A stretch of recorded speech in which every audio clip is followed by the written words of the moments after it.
it's great to be here. I had the pleasure to be on most of the previous sections, and there has been quite a lot of very interesting discussion.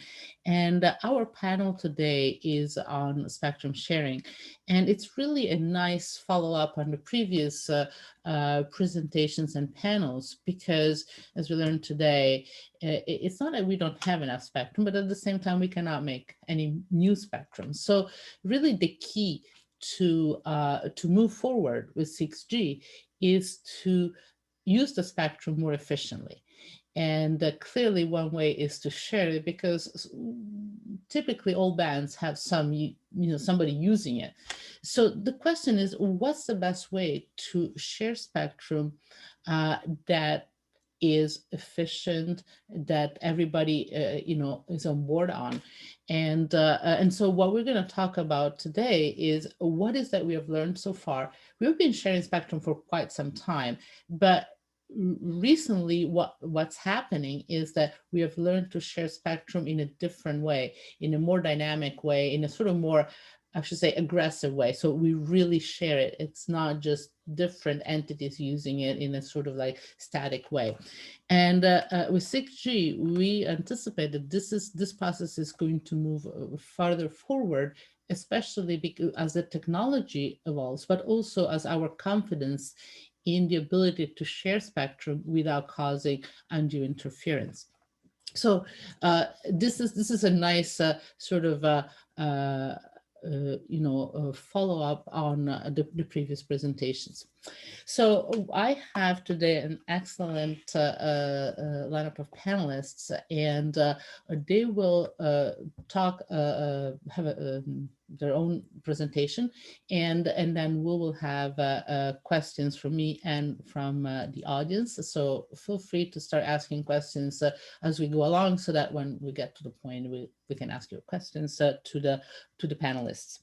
So today I have Manisha Ghosh, CTO at the FCC, Andy Clegg, the Spectrum Engineering Lead at Google, Cheryl Janko, the Director at NTIA, Tom Rondeau, Program Manager at DARPA, and Masood Ulfat, the Senior Director of Technology Development at Federated Wireless.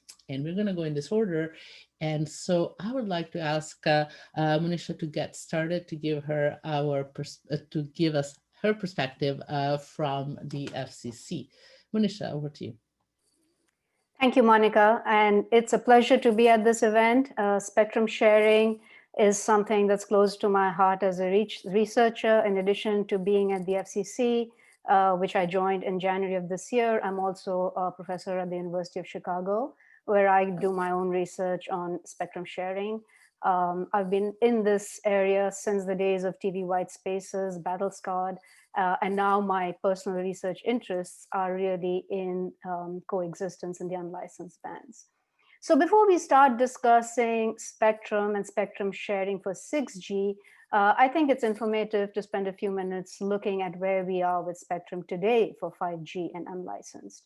So in the high band, and high band I term as anything above 24 gigahertz, the US actually leads the world in spectrum allocation for 5G. There's almost 5 gigahertz of spectrum that has been allocated in various bands, 24 up to 47. We are very well positioned, and as a result of this allocations, 5G is being rolled out in all of the major metropolitan areas using millimeter wave, and is actually delivering 1.5 gigabits per second. This is not something theoretical, but we have actually measured this as part of our research in Chicago. Now, in these bands, co-channel sharing is not a concern. Most of these allocations are free and clear, but adjacent channel is, because some of these bands are next to those used for by weather satellites. And this actually brings up an important point that gets overlooked many times. When we talk about spectrum sharing, we need to consider not only co-channel entities, but we also need to consider what services are in use in adjacent channels, including passive users, such as weather prediction as well. And once you start looking at adjacent channels, you go down the question of receiver characteristics, which is something that FCC at least does not regulate at all. In my personal view, When you talk about spectrum sharing, if you want to do it well, you have to have tight specifications, not only on your transmit power, but how you design your receivers as well. The more tightly you pack users of spectrum in, the more important receiver specifications become. And a lot of the problems we face with spectrum sharing today are because of backward compatibility, where systems have to coexist with receivers that were designed decades or so ago and are not that tight. So now let's move to the mid-band. The mid-band, the picture is a little bit different. Pretty much, as Monica mentioned, a lot of the available mid-band spectrum, and mid-band I'm using very loosely as anything, I don't know, maybe 8 to 10 gigahertz and below. So anything over here, if you want to look for new spectrum dedicated for 5G, it involves either relocating existing incumbents to another band, for example, what the FCC is doing in the C-band proceeding, 3.7 to 3.98, or you've got to share with incumbents, like what's happening in CBRS and even in the proposed 3.4 gigahertz band, where there are federal radars that cellular systems will have to coexist with.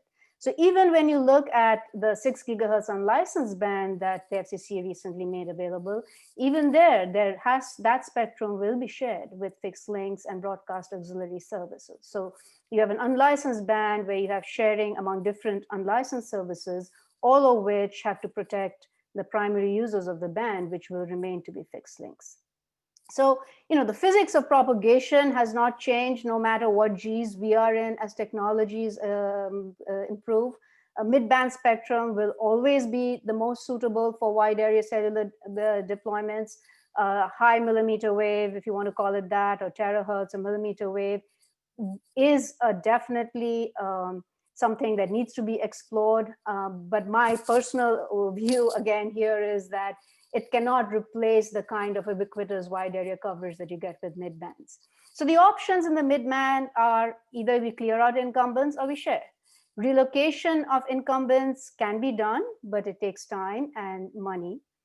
And a lot of the sharing schemes that we have in place today uses infrastructure like in CBRS, and that also takes time. CBRS got started almost, I think, 5 years ago now, and the auctions for that spectrum just recently concluded in August, right? Allocating unlicensed spectrum, especially if you can do it without the encumbrance of requiring frequency databases, even on a shared basis, like in 6 gigahertz, is much quicker, right? Because you can come up with rules, allow people to start using it and deploy. But usually that has some constraints too. Like, for example, in 6 gigahertz, in order to not use a frequency database, you have to limit your power and you have to deploy indoors. But this is kind of the mix of options that we really have when we're looking at mid-band for 5G. And 6G or the next G will pretty much face the same issues. So focusing a little bit more on unlicensed. In the past, unlicensed has almost become the Wi-Fi spectrum, but it isn't, right? Anybody really can use unlicensed spectrum. And given that the FCC released 1.2 gigahertz of unlicensed spectrum in 6, South Korea just recently announced that it has released the same amount of spectrum, and Ofcom in the UK has released about 500 megahertz of that spectrum for unlicensed. We fully expect that 5G NRU, the unlicensed version of New Radio, will deploy there. We expect that will happen for the next generation of cellular, which is maybe 6G or no G if we really go down the path of using open RANs and not having discrete Gs in the future. However, the problem when you start talking about coexistence and unlicensed bands in general is that you have the two behemoths, right? You have 3GPP and you have 802.11. And to date, they have not been very collaborative in how they come up with spectrum sharing schemes. They usually design sharing after they have designed their base system, which is designed not for sharing with dislike systems, but for sharing among themselves. And then you sort of slap on sharing mechanisms on top. So my hope and my vision for 6G or next G is that these boundaries that we have created between licensed spectrum and unlicensed spectrum and how they are used will finally get blurred. And from day one, we will start designing systems to coexist with each other. I mean, let's at least start with having even something so simple as a common preamble between different systems, right? And that brings up the, the question of what is in use today. So most spectrum sharing methods today are still mired, in the dichotomy of, do you use sensing or do you use databases? And we still quantify interference in terms of RF levels and interference to noise levels. And these methods are outdated. We really require new methods that are based on machine learning, based on data, that allow much more dynamic sharing. We also, when we talk about interference to either co-channel or adjacent channel, we absolutely need to factor in the full stack. Most of the time, interference is more due to the protocol than actually the RF level that you're experiencing. We need more realistic propagation models, actually based on measurements rather than drawing, interference protection circles around your incumbents and using those for protection mechanisms to really fully understand how to best share spectrum effectively. Because 6G is absolutely going to need much, much better spectrum sharing modalities than we have today. Thank you, Manisha. And that's a great introduction. Yeah, we should think of sharing from the start, not at the end. So Andy, do you want to tell us what you think from your point of view? So Andrew Clegg, Google, over to you. Yeah, great. Thanks, Monica. Agree with just about everything Manisha said. We're at the point right now where we are sort of just implementing the first significant spectrum sharing systems in spectrum. TV white space was a little bit of an experiment, but it didn't quite work out in this country because of the uncertainty with regard to spectrum availability and the TV repacking and a number of other things. So that sort of brought us to CBRS as the next evolution of spectrum sharing, and then the 6 gigahertz band where we're moving further and generating even more spectrum, in this case for unlicensed devices. So I think what we're learning today is just sort of the tip of the iceberg, and these will be the types of things we'll learn what worked well, and we'll learn what didn't work so well. And we will apply these to spectrum sharing in the future, in particular 6G systems. So just a little bit of an update where we are for people who aren't intimately familiar. The CBRS band in the United States is a band, 3.5 gigahertz spectrum, that's principally used by the Department of Defense for various radar systems, but we're now sharing it with commercial broadband systems on two different tiers. One is a tier where you can go in and buy a license. You still have to protect the incumbent DoD systems, but you get protection from other people that are operating as CBRS. And then there's a third tier, the general authorized access, which is sort of like unlicensed, but not technically unlicensed. But you don't have to buy a license to operate in the 3.5 gigahertz band. And you just have to avoid interfering with the priority access licenses or the incumbents. And all of this is managed by a spectrum access system, or a SAS, where the devices, the CBRS devices, before they transmit, connect to the spectrum access system, give their location and the kind of power they want to run, and they get the all clear or not as to whether they can operate there without interfering. CBRS has been under full commercial deployment since January of this year. And we are approaching the 100,000 mark for the number of CBSDs or base stations that have been authorized in the CBRS band. So it is growing rapidly, and that is all taking place mostly during the shutdown due to COVID-19. And in fact, a big use case for CBRS was enterprise, or still is enterprise uses.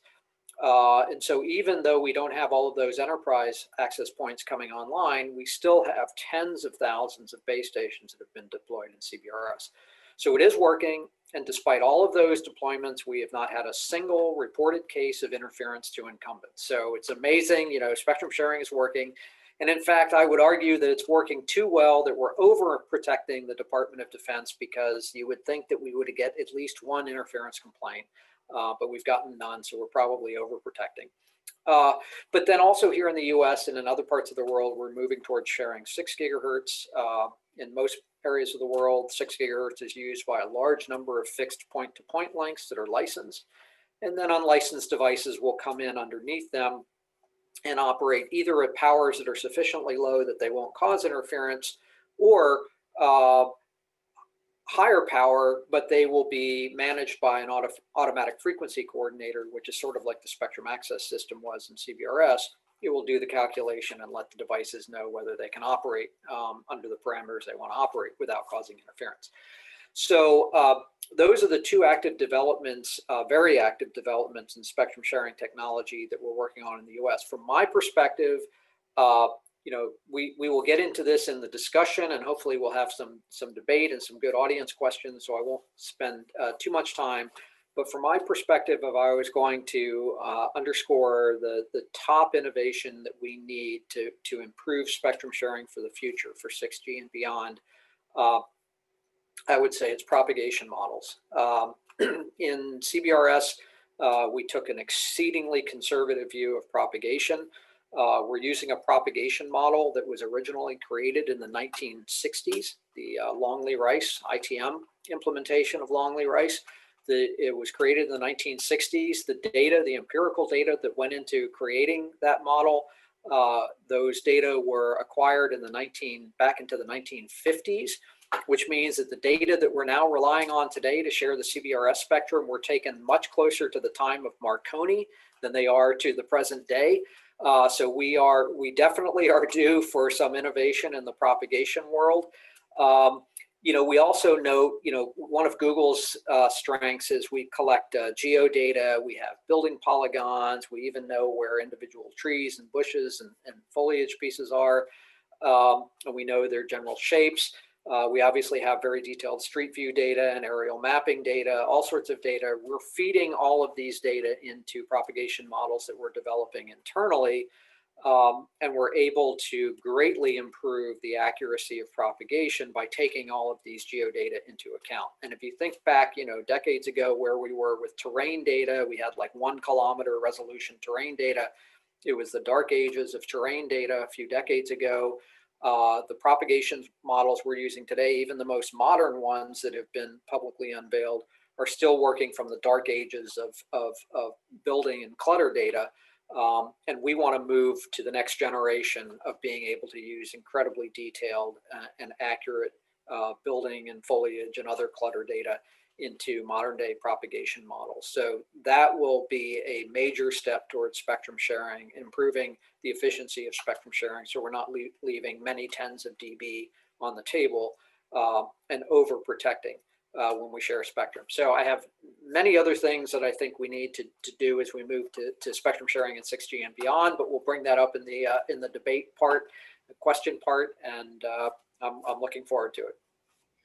Before we move on, I have a very quick question from the audience I'm going to ask you right away. Is that 100,000 figure that you mentioned, is it just for Google SAS or the entire market? So the whole market is approaching the 100,000 mark for deployed base stations. Okay, thank you. And we'll have more questions for you later, but let's now move to Cheryl. Cheryl Jinko at the NTIA. Cheryl, over to you. Hello, everyone. Can you hear me okay, Monica? Give me a thumbs up. Okay, great. Thank you. Well, Andy, I was going to start off my my talk here by talking about spectrum management and then get into propagation models, but thank you for that nice introduction. Before I begin, I just want to give everyone a hello. I am the director of the Institute of Telecommunication Sciences, which is NTIA's laboratory. We're the nation's spectrum and communications lab, and we take our role very seriously in working with not only the interagency, other federal users here, but also commercial players like Google and Federated Wireless. So thank you for having me here. I'm also a Northeastern University alumnus, and I'm very excited to be quasi on campus. So with that, I think what I'm going to do is reorder exactly what I was going to talk about because of Andy's great introduction. Absolutely, propagation models, unlock economic prosperity, particularly at long distances. So the Longley Rice ITM that Andy spoke about was actually done at ITS, and ITS, my laboratory, Institute of Telecommunication Sciences. ITS is the leader in the ITU in propagation. We have I believe it's 3 of the 4 chairs in the ITU. And we are currently releasing new code almost quarterly. But as Andy pointed out, the long distance and the 3.5 gigahertz realm is very important. And yes, the data was taken closer to Marconi than today. and we are moving forward on that with a host of other people.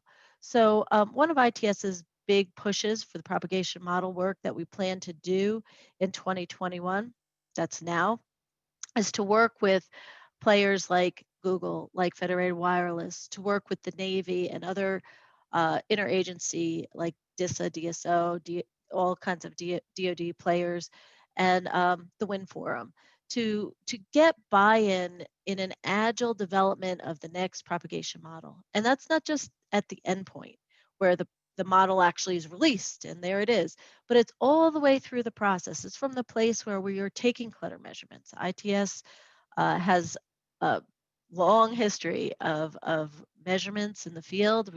We're probably one of the leaders in that, and we definitely are looking forward to launching our more clutter measurements in 2021 that will feed into this process. So our goal, we have actually an entire calendar where we're going to be bringing folks in to talk about propagation, to understand what their concerns are and to learn from each other. So our data tech group, our data science group, is just beginning to apply data science to all of our data, whether it's spectrum monitoring or propagation, clutter measurements. And Andy and I actually have had several conversations about Google's work in that area. And we're really looking forward to make a whole of nation approach to the next propagation model for the world. So I just want to talk a little bit more about propagation modeling in case you hadn't been around that too much. So in order to coexist with commercial networks, there's this basic transmission loss that happens between the federal and commercial networks, and it often exceeds 200 dB. And so what that means is, it sounds like a lot, but what that means is that there's one mechanism that dominates the propagation calculations, and that's troposcatter. And so work at ITS continues in modeling that, but those models have to be based off of clutter environments today and clutter measurements. And there are many, many distance limitations around measured data, but that because of the fact that we're talking about long distance measurements. So those empirically based propagation models for cluttered environments are very important. And then in addition, those models don't exist without really great data to be able to feed into it. So I hope that sort of gave us a little taste for what's coming down the pike, especially in 2021, propagation modeling in 3.5 gigahertz area. So we at ITS NTIA are really looking forward to working with everyone on that. And I'd go say, if you're interested in joining some of our working groups or whatnot, give us a call, shoot us an email. The other thing that NTIA is doing is this, we're really interested in this design to share. Now, Monisha talked about that a little bit. And the design to share gives us frequency agile systems where that agility may happen one frame to the next, and it may provide us multiple ways to share. It may blur the lines, as Andy was talking about, with licensed and unlicensed bands. And all of that comes down to real-time spectrum management. Wouldn't that be great? And so that's a really big push for all of, again, the whole of nation approach. And with the DoD, Defense Spectrum Organization, and NTIA, we're discussing a pre-decisional idea about incumbent informing capability, where federal users provide data on when they're using spectrum. And that data then would grant access to nearby commercial users when it's safe and appropriate to do so.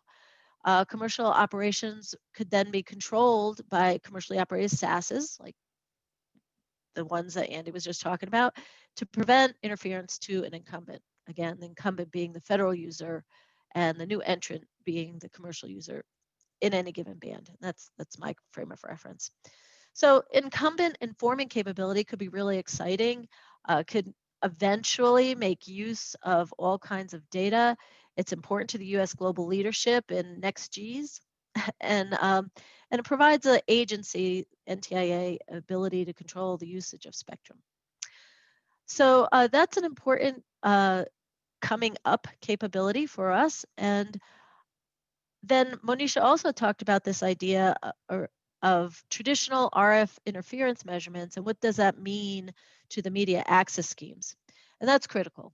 So ITS has a long history of RF interference measurements, and we have absolutely stunning engineers here that know how to do that. But we're taking it up the stack, continually taking it up the stack. We have several researchers who are world experts in signal processing who are looking at the quality of experience, meaning how does that interference link from the physical layer through all these other different layers through the media access scheme up to the end user. So we have a model of, and I think it's absolutely important that we continue to push this as an engineering community, not just as ITS, but push how does the actual physical RF interference measurements influence the next step and the next step and the next step. And so advancing new methods in those systems and finding new ways to use them in a regulatory or a management type of mechanism is going to be very critical for 6G, next G. So one thing that Monisha also hit on that I think is, as an engineer, I'm an engineer, my degree is in electrical engineering. One thing that I think is very important is she talked about co-channel, right? Co-channel users and adjacent channel. There's a whole lot of out-of-band emissions that occurs in the physical layer. And so like looking at that and at these super high data rates for 6G, and that means super wide band, right? So those adjacent channel interference mechanisms are going to become even more important to understand. And then finally, passive systems. When we're talking about spectrum sharing, the passive systems, for example, NOAA's GOES and POES satellite receivers or stations. Okay, they're passive, they're not transmitting. And how do spectrum sharing schemes affect or not affect those passive systems? And so those are all of the types of real world issues that, you know, NTIA is sort of looking at, among others. And we are really motivated to share. We really are excited about spectrum sharing. And with that, I think without overprotecting, as Andy said, and I think we're going to be talking more about propagation models and design to share in sort of the question and answer. So with that, I'll send it back to Monica, and we'll go from there.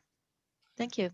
Hey, Cheryl, thanks. And a quick follow-up question. So you mentioned, both you and Andy mentioned the need for new propagation models. Are those, what do you see the role is in the big picture?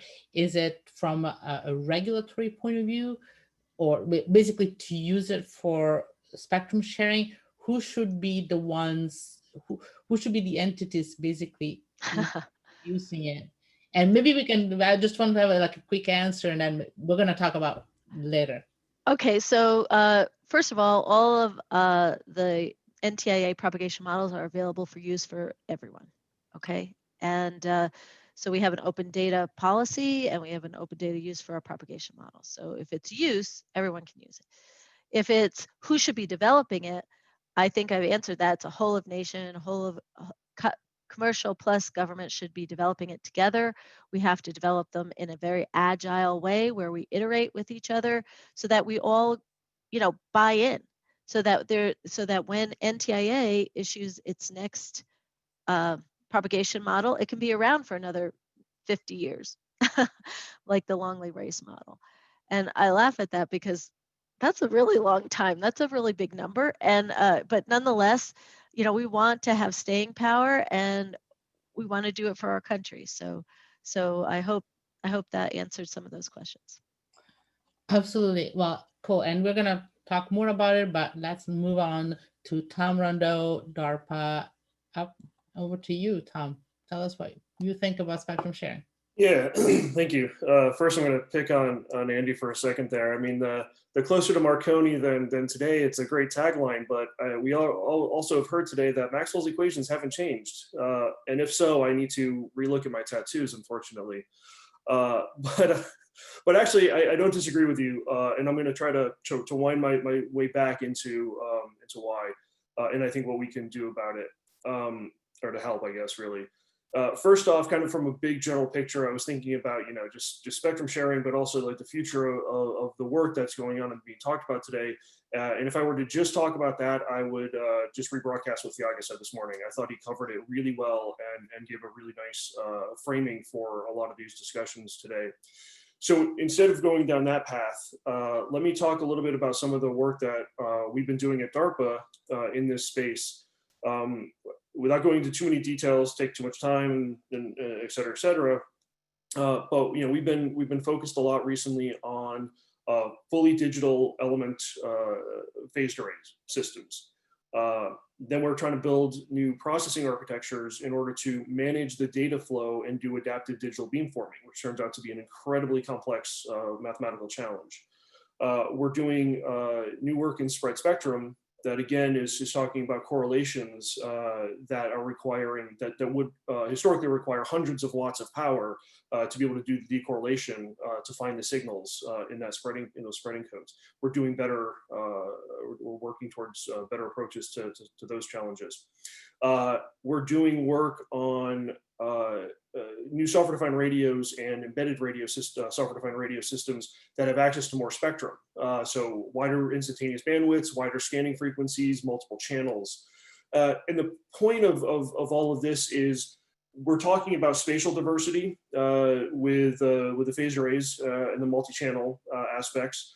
We're talking about code diversity in the spread spectrum.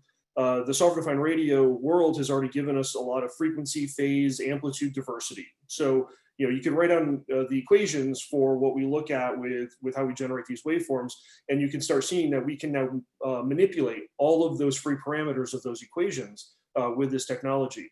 The challenge that this comes into, though, is the computational power required to manipulate all of those parameters. Now, that's just for a single radio, and now we scale that towards the network. And the network of all of these systems operating together. And when you look at the amount of now excess resources that a 5G network is promising, that's where you get the network slicing concept, right? Slices are taking parts of the resources and dedicating them to certain applications because we actually have those excess resources. That's now another set of parameters to be solved.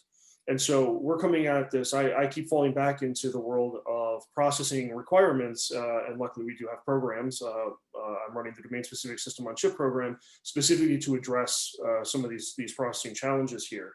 And so that's really, to my mind, what a lot of this comes down to is trying to take advantage of the computational and numerical processing that we have, or that processing architectures and new approaches to embedded processing and programming environments to work with those, to be able to manipulate all of these parameters in solving these very complex many objective optimization problems that this world poses to us.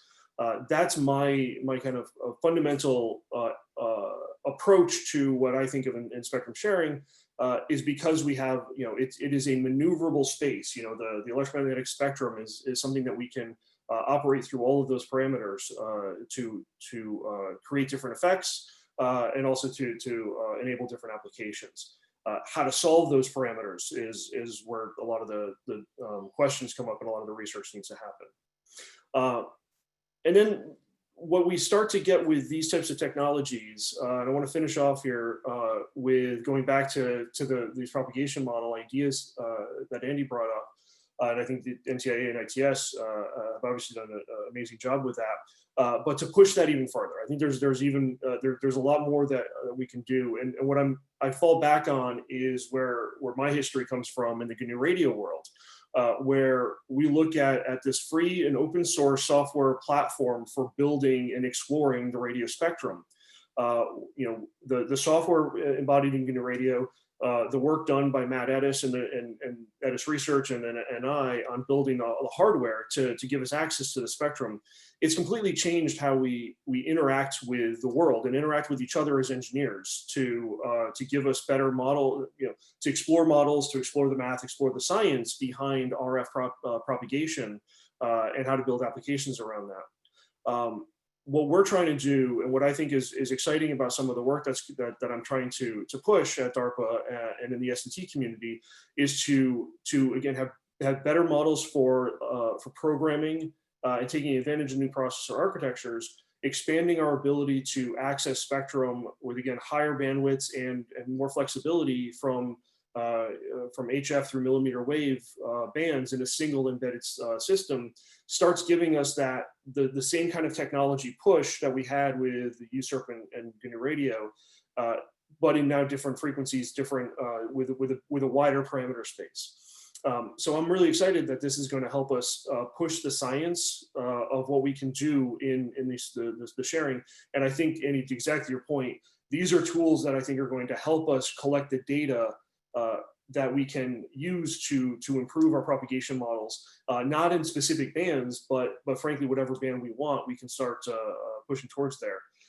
And again, back to Cheryl's point about ITS publishing their data and models, pushing towards those open source concepts of the models, the algorithms, the code that goes into not only the data collection and processing, but the model creation itself, and being able to distribute those models in ways that people can absorb and work into their work better.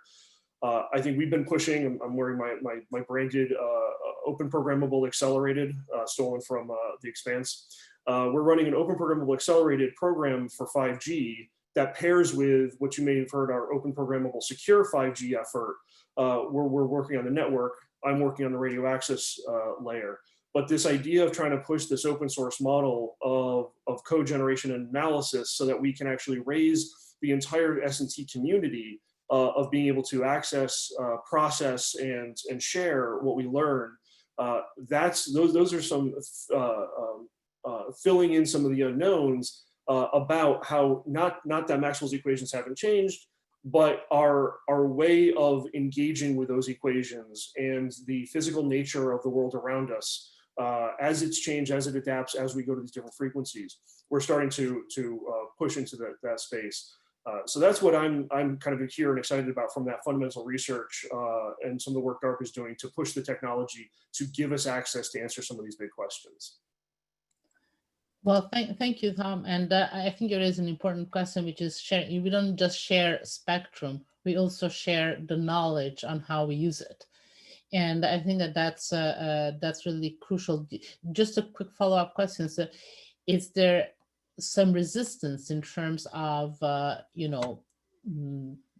people not wanting to share that information? Because that's also a way to maybe protect yourself, your access to the spectrum. Absolutely, yeah. Protectionism in science and how to commercialize it is a real thing.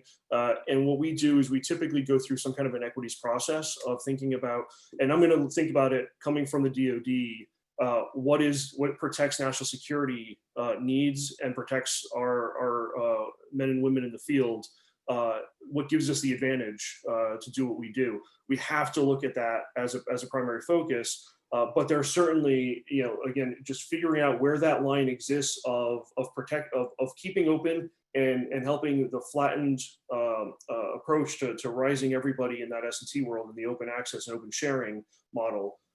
We focus on fundamental research there. We focus on applied research when it matters, and we lock things up in classified programs when we think it really matters for national security purposes. It takes a lot of thought, and it takes a lot of people communicating through that.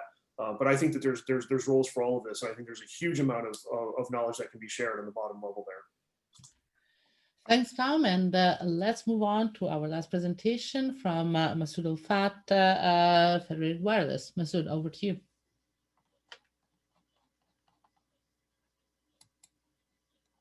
I'm sorry.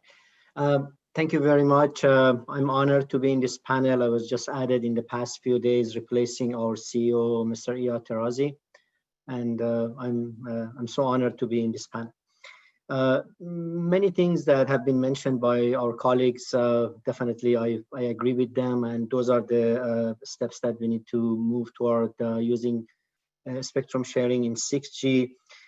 So 6G is about significantly increasing the performance of existing technologies. If you look at the spider chart that is defined for 5G, from all angles, 6G is expanding what we have in 5G. And obviously sharing a spectrum by staying away from very rigid global or countrywide regulations and allowing the very local rules for managing a spectrum, which is the most important asset of a wireless system, to match with the very diverse traffic demand, as well as very diverse local regulations. Spectrum sharing, of course, would be the best way of utilizing the spectrum.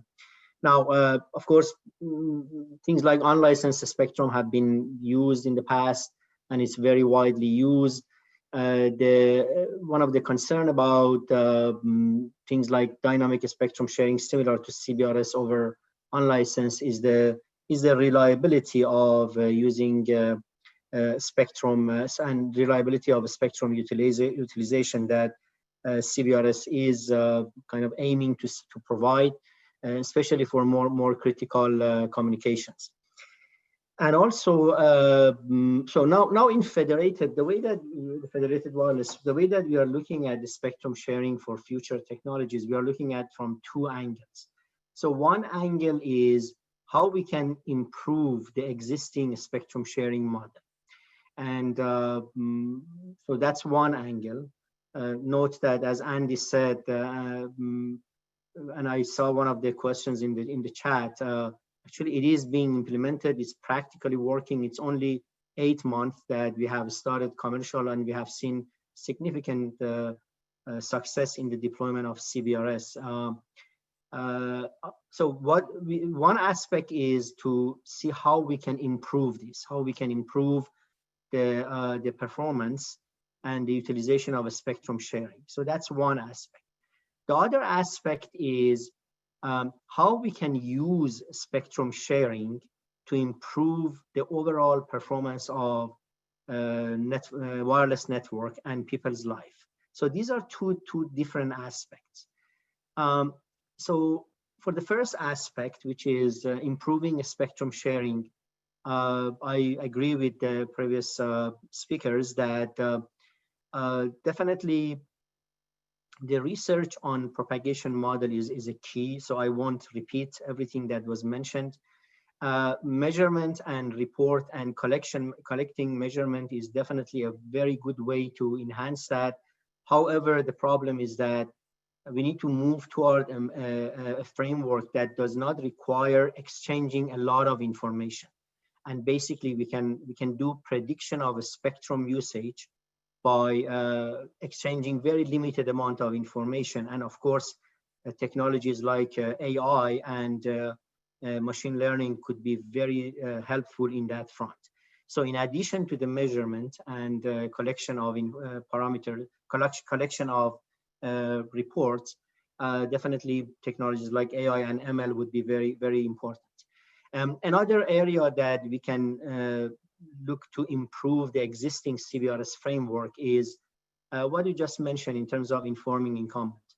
Please note that when we talk about spectrum sharing, we are talking about the spectrum sharing with incumbents as well as spectrum sharing among the users of that spectrum. So these are two different angles. For sharing the spectrum with incumbents, one approach is to use the very rigid database or exclusion zone, and that basically takes away the flexibility of using a spectrum. The good thing that has been done in CBRS is that the invention of this dynamic usage of the spectrum and dynamic reporting. So CBRS have initiated the work of ESC sensors to be able to detect the federal radar activities. Well, ESC sensor by itself is a very interesting innovation that allows us to stay away from the rigid databases and exclusion zones, which from my perspective, it's a very important aspect of the CBRS framework. Of course, as Cheryl mentioned, and I appreciate her saying that if the government can move toward a very efficient informing incumbent framework that can replace the ESC sensor, that's definitely preferable, because of course, because of the some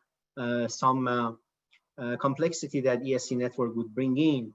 But of course, by the time that we can have such efficient system, I think some research and work on enhancing the sensor network, and also making sure that the impact of the sensor network to the CBRS ecosystem is as low as possible. I think that's another research area that we can do, and we can make that system more efficient. Of course, as soon as the government has a very efficient informing incumbent systems, then I agree that perhaps we don't have to necessarily deal with the complexity of sensor systems. So these are the area that, and many other things that we can potentially work to make the spectrum sharing more efficient. Another thing is that, of course, the combination of, one other thing that I want to add there is that the current spectrum sharing model in CBRS is mainly a very centralized spectrum sharing model. And that allows us to enable the coexistence among different E node Bs, G node Bs, or so-called CBSTs. We have developed a lot of coexistence methodologies, and we are trying to enhance that. Unlicensed, on the other hand, is very distributed, and the control and the decision is kind of located at the entity itself, is very distributed by using things like LBT. However, maybe one area of research is to try to combine these two and kind of find a model that can combine this centralized and decentralized decision-making from the spectrum sharing perspective to deal with the coexistence issues. I think that's an interesting area of research for spectrum sharing in the future. Another aspect that, again, Federated is very closely is looking is how we can exploit spectrum sharing. And when we look at technologies like 5G and upcoming 6G, the issues like, or topics like edge computing, like computational edge networks, the concept of Open RAN, the use of network slicing, how we can network slicing by using the NFV, of course, at the core network level could be very helpful. Spectrum sharing models can significantly enhance the network slicing models at the radio level. How we can exploit this to promote use cases such as healthcare, such as neutral host, private network. So that's another area that in Federated Wireless we are looking for enhancing the overall spectrum sharing model, not necessarily as a tool to operate at the radio spectrum, but also enhance and promote the spectrum sharing in different use cases that 5G and 6G are introducing. So I leave the rest of the discussions for the next part, which is a debate, but kind of try to give a summary of how we are looking in Federated Wireless at the spectrum sharing and enhancement. Thank you. Well, thank you all. We have a huge number of questions from the audience, but before we get there, I wanted to start the discussion by talking about what is that we are learning from CBRS, and if some of you commented already on some of it. And one of the things that sort of seems to stand out as, you know, as Senator said, maybe we're protecting too much. And I would say, well, you know, all the ESC, all the sensing, where you do need to have an additional infrastructure just to see what's going on in terms of using the spectrum, doesn't seem the most, how can I say, the most efficient way to deal with the issue. So as we move to, you know, well, 5G first and then 6G next, what is that we can learn from the CBRS experience, granted that it's a new one, and in terms of moving forward? So what is going to be the next, the 6G equivalent of CBRS look like? What is that we can do better? And Masood, do you want to get started first, and then we'll see who else wants to take up the question? Sure. Thank you. Thank you. Yeah, I guess it has mentioned several times, and I would repeat that propagation model and propagation model and propagation model. I think that's definitely a very, very important aspect of improving the CBRS for 6G, making propagation models more realistic to avoid very conservative calculation of the interferences. And also using the, as I said, the predictive models and the measurement.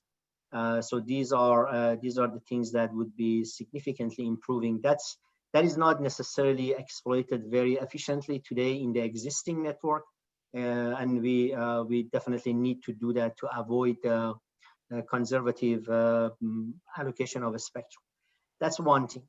Another thing that perhaps has created a lot of complexity, some people call CBRS complex. One aspect that can significantly reduce complexity is that removing the need for inter-SAS operation. I think right now, the way that the CBRS framework has been defined is that, for example, when we are protecting an incumbent, there is an aggregate interference. Everything is based upon some aggregate interference threshold, and that is shared among all SAS admins, all SASs. In some cases, we are able to kind of separate these interference budgets and do some operation, but in some cases, it is very difficult to do that. Even if you do that, it makes it very conservative. For example, in the case of the radars, and I'm looking at Cheryl and Manisha and also DoD for how they define how they have defined this protection threshold, and so-called we are calling them DPA. And so the way that the interference threshold has been defined based on 95 percentile, it doesn't allow us to easily kind of separate these and allow the SASs to operate autonomously. I think this fact that the SASs are not operating autonomously has kind of added a lot to the work and the complexity, and we need to avoid that for the kind of improvement of the CBRS framework. And of course, as I mentioned, an efficient informing incumbent system can significantly improve and remove the necessity of the complicated sensor network. But by the time that is available, of course, making sensors more efficient, reducing the need for so many sensors to be deployed, as well as enhancing and increasing the radio of the sensors to avoid using the kind of getting interference is very important. One additional thing that I wanted to add is, I think Tom mentioned that, and that is exploiting this spatial multiplexing, spatial diversity beamforming would significantly help us to improve the performance of the spectrum sharing. And by that, I mean, for example, today we are using kind of an EIRP and the maximum EIRP level for this from the CBSDs to could calculate the interference. If the things like beamforming are, we can come up with some framework that we can exploit the very efficient beamforming that is being used in 5G and later on in 6G, and we can kind of isolate the signal that is coming out from the CBSD and have a better prediction of which direction it is impacting, not necessarily all directions. I think that would significantly improve the performance of the spectrum sharing systems. Okay, thanks, Masood. Anybody else wants to comment on that? Yeah, I just want to add that I think propagation models are important and they definitely need to be worked on, but we should not, we should also take into account that as these systems roll out, you're going to get a lot more measurements of actual sensors on the field. And what you're sensing, measuring on the ground needs to be fed back into reworking these protection criteria. And, you know, we don't, I know there is this tendency that we have to build these very, very sophisticated, expensive sensors, but the number of radios that you have on your phones today, these are sensing devices now. And yes, they're not as accurate as what NIST, I'm sure, can develop, but we have to look at methods that take, you know, thousands of not very reliable measurements versus one very reliable measurement, and use those to make decisions on protection. I think that paradigm needs to change, that we have to rely on ultra sensitive sensing and measurements on the field to be able to make progress. I think we can do a lot with what we have in consumer devices today. Yeah, I'm with you, Monisha. I think the spectrum propagation models might have been a quick stand-in for all of the measurements and the better understanding of the kind of the application space that we're talking about. Yeah, but at the same time, Tom, isn't it? I mean, my understanding is that the ESC infrastructure was mostly demanded by the incumbent users. So, you know, the defense and all that. So, is that a concern there that you need that for that purpose? It is a concern. I appreciate Andy's talking about overprotection in the 3.5 gigahertz band. Frankly, that's a fairly simple radar system that you're sharing with versus some of the more complex ones. And our ability to even untangle the complexity of our complex systems with interference coming from these new spaces is an unknown. So I think I would just double back to what I said. I think, yeah, more knowledge built up about how our systems are operating, the monitoring, measuring of behaviors is critical to build up those better understanding of what's actually happening in the field. We may be getting interfered with, and frankly, we don't get enough information out of our systems to make that determination. I would also caution, I mean, CBRS is great is the first, but I would also caution against generalizing results from there, because CBRS was protecting against a very particular kind of incumbent, which are federal radars. Not all spectrum that comes up for consideration for sharing will be that kind of an incumbent and may not need the kind of protection that federal radars require. Yeah. Hey, Monica, this is Cheryl. Yeah, go ahead. May I say something? Mm-hmm. I think that what we're all also kind of skirting around, not only the fact that there's all kinds of data available, not just measurement data, but there's data on our phones, there's data from other researchers, from maybe the Coliseum Project, there's data out there. And how do all these disparate data sources around spectrum sharing get used to be more impactful for the entirety of spectrum sharing? And that's something that I see some questions over there in the chat about research topics on machine learning and things like that. Andy and I have mentioned it. And I think that's going to be a really exciting area coming up in the next, from now until forever. So it becomes about data and making decisions with data.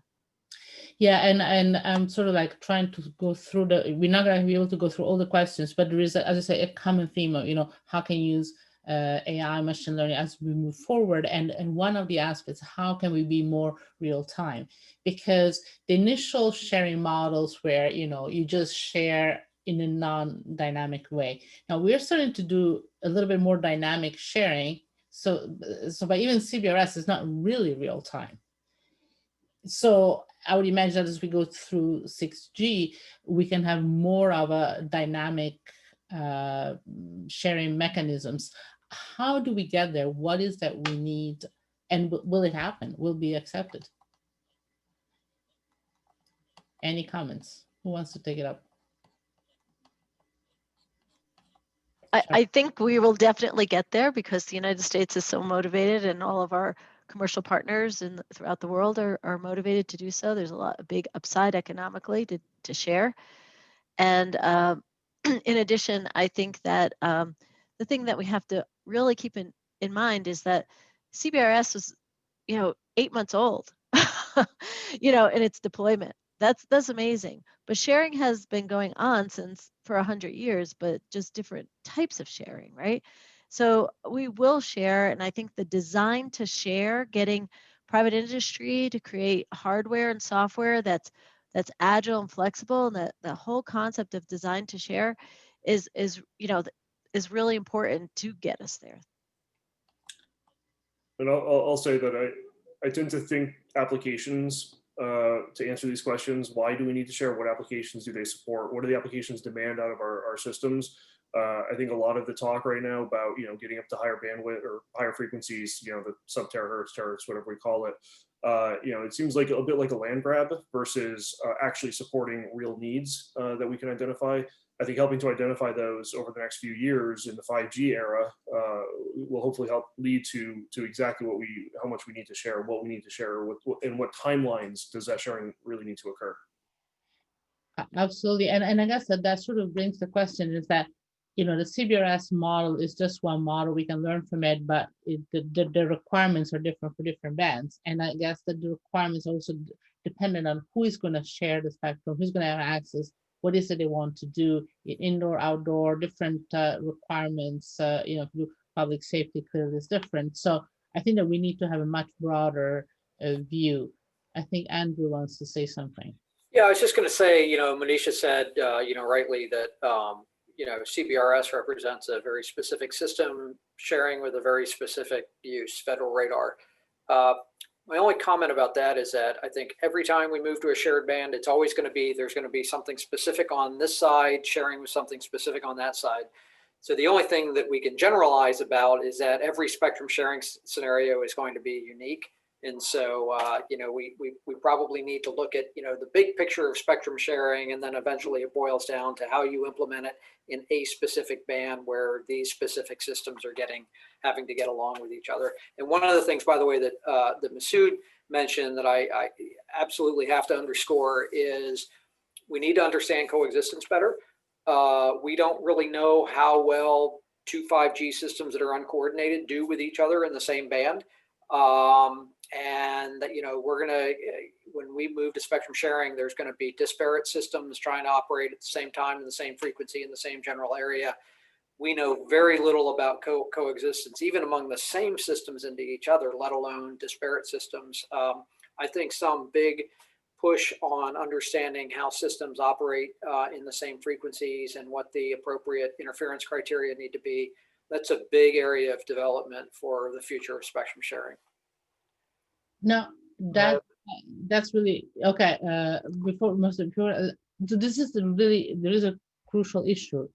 So it's not just sharing, but there's different coexistence of technologies, users that operate in different parts of the space, different applications.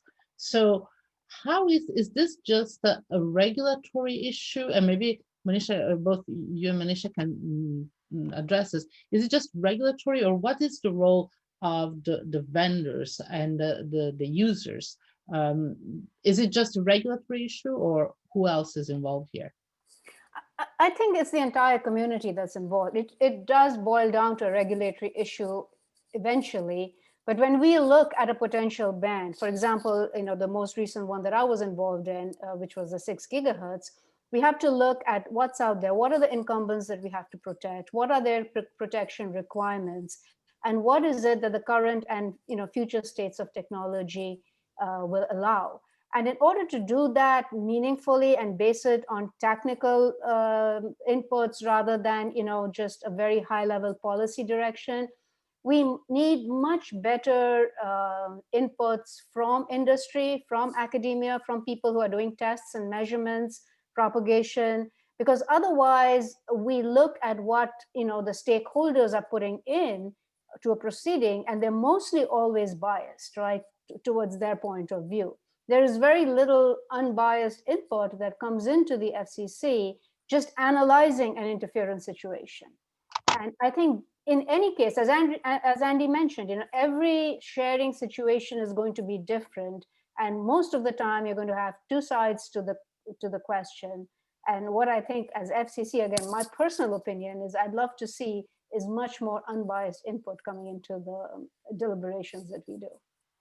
Well, I appreciate that nuance there. What I would hate to see is us just duplicate the last 100 years of spectrum policy management and think about hearing stories of the last work where there was 60 kilohertz of spectrum that was debated over for 30 days. Why are we wasting this much talent and energy and time on 60 kilohertz of spectrum when we have so much flexibility in how to use the spectrum? So I think I don't disagree that with incumbents that you have to be specialized to how those incumbents are working, but hopefully we can accelerate how we address these questions through a bigger framework that we put together that's not that specific and take that much energy. Monica, another very quick comment about your question about how to make spectrum sharing, so-called here in this case CBRS, more real time. I think every time that we are talking about the AI and ML, people are kind of tying that to kind of a predicting and a better propagation model. I think that's one aspect of it. Another aspect is the prediction of the spectrum usage. So if by using these models, we can have a better prediction of a spectrum usage, it allows an entity like SAS or whatever you want to call it to kind of have a better and more efficient spectrum allocation, a spectrum assignment, so that it doesn't necessarily require kind of a lot of exchange to do that. We in CBRS ecosystem, we are kind of trying by designing the coexistence framework that people who are familiar with the detail of that, we are kind of trying to move toward that. In other words, predict and assign some level of a spectrum to different CBSDs without necessarily going through the very detail. And then at the moment we decide and allow some of that decision to be done by the CBSD and by the network itself. Of course, by employing those AI ML systems, we can have a much better and more efficient spectrum usage prediction, and that allows to make CBRS more real time. Thank you. And I would like to go through a final question, which is about security. Clearly, security is top of mind. And is there anything special that we should think about when we do for spectrum sharing that relates to security? So I'll say two things. First, I do believe that openness, open sourcing helps us with that. It's not foolproof. It has to be worked on, but it at least gives us eyes and ears. That's why we have Ops 5G and OPA 5G at DARPA. And second, we have to look at what the threat is. The large at-scale threats, sure, there's national security threats, but at-scale threats tend to be financially driven. What's the financial motivation for interrupting or disrupting spectrum sharing? Once we see where the money comes from or who's going to go after that, that'll help, I think, direct our energies for what to be really concerned about and what to fix. Can I add one more comment on that, Monica? Yeah. So good. I think in a technology like CBRS, we are trying to use the conventional technologies that are typical, like 5G, 4G, Wi-Fi, later on 6G, whatever. And so what all of the spectrum methodologies that are used on those framework can be reused. So in other words, we are not really dealing with the communication between the UEs and eNode Bs, the entities. So in other words, SAS has no visibility and no control on the user plane and control plane. So if by security you are concerned about the security of the user plane and control plane.